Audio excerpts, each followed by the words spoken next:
Hello everyone, मैं हूं सचिन और आप सबका बहुत बहुत स्वागत है मेरे इस यूट्यूब चैनल पे।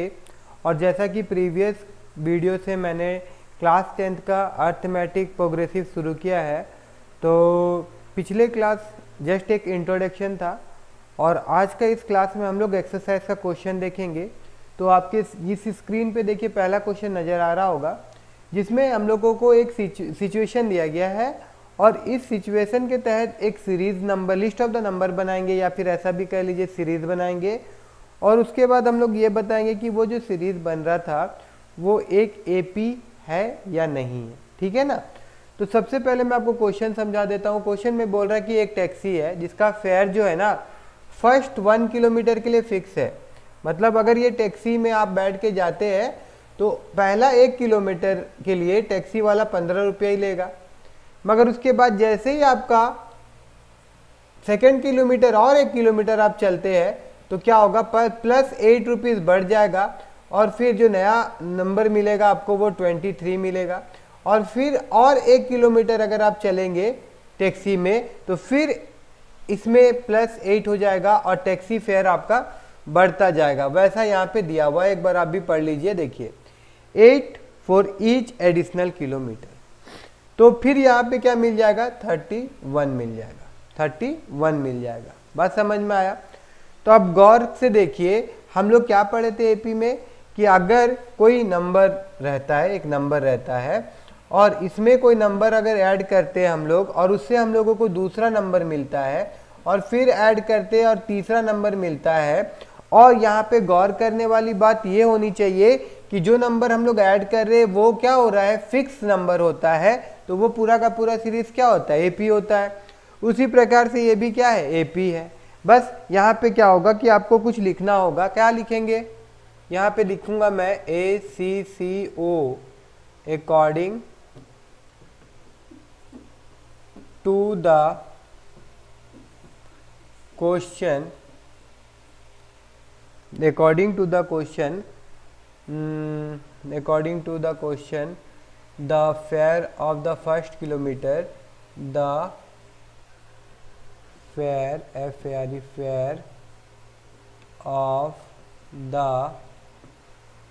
fare of the 1 kilometer, then 2 kilometer, उसके बाद 3 kilometre and so on and so on। यहाँ पे मैं इसको मिटा देता हूँ एक बार। and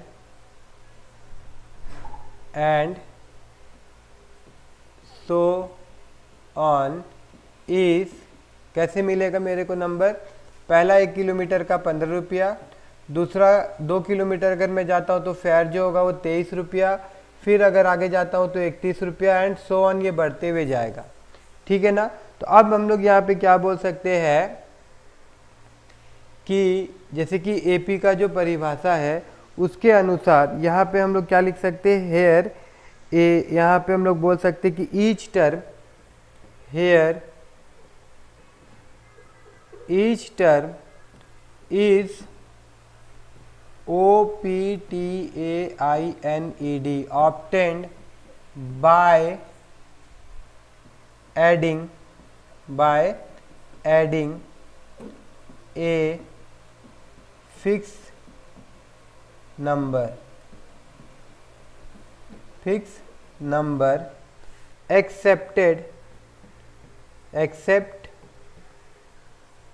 except first term। ठीक है। hence it is an AP। ठीक है। आई होप कि आप सबको ये क्वेश्चन समझ में आया होगा। ठीक है ना, इसका सॉल्यूशन भी समझ में आया होगा। ठीक है। अब दूसरा क्वेश्चन देखिए, यहाँ पे क्या बोला जा रहा है, the amount of air present in a cylinder when a vacuum pump remove 1/4 of the air remaining in the cylinder at a time। ठीक है। तो यहाँ पे मैं इसको ऐसे भी लिख सकता हूँ कि by the given condition, by given condition condition और सिचुएशन, ठीक है ना। यहाँ पे बोला जा रहा है कि एक सिलेंडर है और उसमें मान लीजिए कि जो एयर है, ठीक है, मतलब सिलेंडर का वॉल्यूम मान लीजिए कि V है, ठीक है ना। यहाँ पे मैं लिख देता हूँ लेट द वॉल्यूम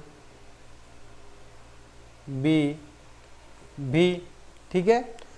तो फिर अकॉर्डिंग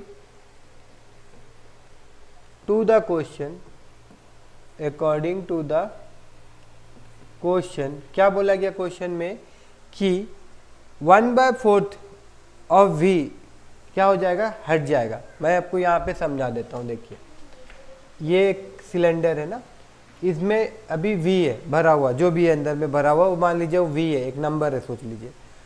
दोबारा क्या हुआ, इसमें क्या हुआ ना कि जो V भरा हुआ था उसमें से 1/4 मतलब 1/4 V क्या हुआ, निकल गया। निकला तो कितना हो जाएगा भैया, ये आपको मिलेगा 3V/4। तो अब इतना बचा और फिर तीसरा बार में फिर क्या होगा, फिर उतना ही घटेगा जितना है, मतलब पहले यहाँ था फिर अभी निकलने के बाद यहाँ हुआ। अब यहाँ पे क्या होगा कि इसमें तो इतना मौजूद है तो फिर कितना निकलेगा भैया, ये 3 इतना था। अब इसमें से फिर हमको कितना निकालना है, 1/4 3B/4 निकालना है। 3B/4 मतलब जितना है उसमें से फिर 1/4 निकाल देना पड़ेगा। तो इस प्रकार से यहाँ पे क्या होगा 3B, यहाँ पे आपका 3B/4 और यहाँ पे आपका कितना हो जा रहा है 3V/16, ठीक है ना। उसके बाद इसको मैं सॉल्व करूँगा तो 16 यहाँ पे एलसीएम आ जाएगा और यहाँ पे आ जाएगा 12V - 3B, तो ये ओवरऑल मिल जाएगा आपको 9V/16, 9V/16। अब यहाँ पे देखिए, यहाँ पे अगर मैं लिखूँ कि अकॉर्डिंग टू द क्वेश्चन क्या लिखूँ मैं, according to the question the list is, चलिए द लिस्ट इज क्या मिला मेरे को, पहला मिला भी, यहाँ मिटा देता हूँ मैं, पहला मिला मेरे को भी, उसके बाद क्या मिला मेरे को 3B, सॉरी, फिर क्या मिला मेरे को 3V/4 नेक्स्ट टर्म, और उसके बाद वाला टर्म क्या मिल रहा है 9V/16, ठीक है। अब इसको ऑब्जर्व करिए, जैसे कि ये वाला आपका A1 है, जैसे मैं ये लिखिएगा मत, मैं आपको जस्ट दिखाना चाहता हूँ। ऐसे आप लोग देखे होंगे वीडियो तो आपको A1 A2 तो पता ही होगा, बट देखिए ये आपका सोच लीजिए कि टर्म का पहला वाला A1, ये टर्म का दूसरा वाला A2 और ये आपका A3 है। तो अब यहाँ पे हम लोग क्या करते हैं, चेक कर लेते हैं भाई कि जो हमारा A1 है ना, मैं इसको मिटा देता हूँ और यहाँ पे मैं लिखता हूँ, यहाँ पे मैं इसको लिखता हूँ, ठीक है।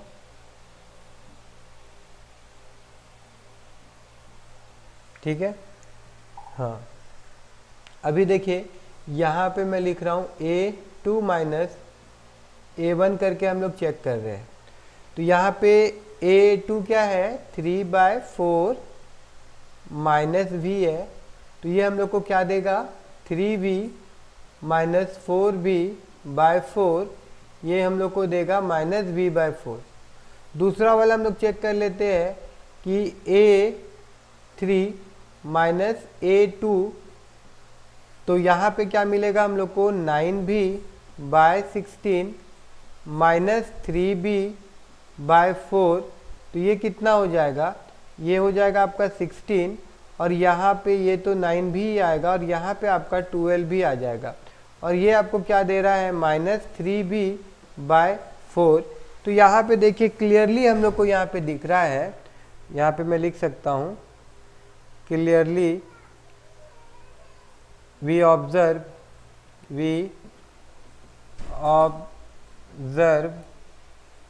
A2 - A1 is not equal to A3 - A2, therefore it is not AP, okay। I hope ये भी समझ में आएगा आप लोगों को। उसके बाद अब नेक्स्ट क्वेश्चन की तरफ हम लोग बढ़ते हैं। यहाँ पे बोला जा रहा है the cost of digging a well after every metre of digging when it cost is 150 for the first metre and rise by 50 for the each subsequent metre. देखिए यहाँ पे मान लीजिए कि यहाँ पे गड्ढा किया जा रहा है, तो अगर कोई 1 मीटर गड्ढा करता है, 1 मीटर कोई गड्ढा करता है तो उसके लिए एक फिक्स रेट है 150, और उसके बाद फिर 1 मीटर एक्स्ट्रा गड्ढा करेगा तो फिर 50 रुपया बढ़ जाएगा 200, फिर 1 मीटर करेगा तो फिर कितना हो जाएगा 250 एंड सो ऑन। तो ये बिल्कुल टैक्सी वाला ही क्वेश्चन है, तो इसको मैं बना नहीं रहा हूँ, आप बनाइएगा। उसके बाद अगर हम लोग आगे मूव करते हैं तो अब यहाँ पे देखिए ये क्वेश्चन में आपको बोला जा रहा है the amount of money in the account every year when 10,000 is deposited at compound interest at 8% per annum. ठीक है, तो अब यहाँ पे देखिए क्या हुआ कि पहला आपका मान लीजिए कि जो नंबर है वो आपका कितना है 10,000 है। अब उसके बाद में ये जो अमाउंट होगा, ये अमाउंट 10,000 था, अब क्या हो जाएगा इसमें 8% हम लोग कंपाउंड इंटरेस्ट जोड़ेंगे। तो देखिए 10,000 का 8% अगर आप कंपाउंड इंटरेस्ट जोड़ेंगे चाहे सिंपल इंटरेस्ट जोड़ेंगे ना, तो वो आपका 1080 ही आएगा। फिर भी मैं यहाँ पे लिख देता हूँ कि जो इंटरेस्ट बनेगा आई जो बनेगा इस केस में क्या बनेगा, principal that means 10,000 into rate जो कि 8% है और टाइम 1 है डिवाइडेड बाय यहाँ 100, तो ये और ये कट जाएगा और इंटरेस्ट आपका कितना आ जा रहा है 800 रुपया आ जा रहा है, और वो 800 रुपया यहाँ ऐड करने पे अमाउंट बन जाता है। तो यहाँ पे क्या हो जाएगा 1080। अब देखिए क्या होगा फिर नेक्स्ट ईयर क्या होगा, इसके ऊपर में फिर 8% कैलकुलेट होगा। किसके ऊपर में, इसके ऊपर में 8% कैलकुलेट होगा। तो अब जो इंटरेस्ट होगा वो होगा 10800 इंटू 8 इंटू 1/00। तो ये और ये कट जाएगा, ये और ये कट जाएगा, और जो इंटरेस्ट मिला वो मिला 8864, मतलब यहाँ पे आ जाएगा 864। क्या हो जाएगा 864। तो अब क्या होगा देखिए, जैसे यहाँ पे 10,000 में 800 जुड़ गया, तो यहाँ पे फिर आपका अमाउंट कितना था, इतना था, तो इसमें 864 क्या होगा जुड़ जाएगा। तो जुड़ेगा तो यहाँ कितना हो जाएगा 4 6 और ये 16, एक यहाँ, मतलब 11,664 रुपया हो जाएगा। तो इस प्रकार से मैं यहाँ पे सिंपल लिख दे रहा हूँ कि भाई according to the question the list और सीरीज, आप जो लिखना चाहे लिखिए, लिस्ट इज क्या मिला भैया हम लोग को, पहले 10,000, उसके बाद 10,800 और उसके बाद 11,664, इसी प्रकार से मिलते जाएगा। मगर यहीं पे हम लोगों को पता चल जाएगा कि ये एपी है या नहीं है। कैसे, वही काम करेंगे हम लोग A2 माइनस A1 करके देखेंगे। तो भाई A2 यहाँ पे 1080 है। आई होप कि आपको बताना नहीं पड़ेगा कि A2 किसको बोला जाता है, A1 किसको बोला जाता है ना। तो यहाँ पे 10,000 से घटाने पे क्या मिल रहा है 800 मिल रहा है, और उसके बाद में फिर A3 माइनस A2 अगर हम लोग करेंगे तो 11664 माइनस 10800 करने पे 864 मिलेगा। तो यहाँ पे क्लियरली हम लोगों को दिख रहा है कि भाई A2 minus A1 is not equal to A3 minus A2। तो क्या हो जाएगा, इस कारणवश ये AP नहीं है, therefore it is not AP।